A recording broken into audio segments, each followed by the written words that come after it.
pernah tak kau kerja sekali je tapi gaji tu masuk setiap bulan, berkali-kali?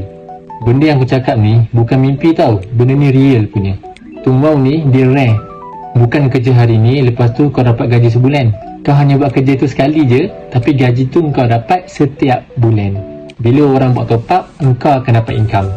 Engkau tengah tidur, income masuk. Engkau pergi kenduri, income pun masuk.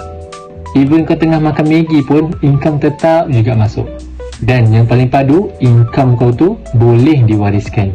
Kalau apa-apa jadi kat kita, kita punya usaha, kita punya income tu boleh diwariskan.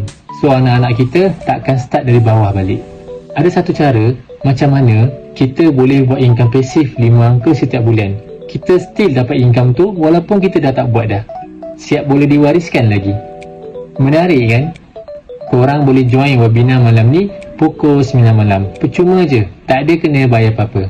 Disebabkan percuma, tempat sangatlah terhad. Siapa cepat, dia dapat.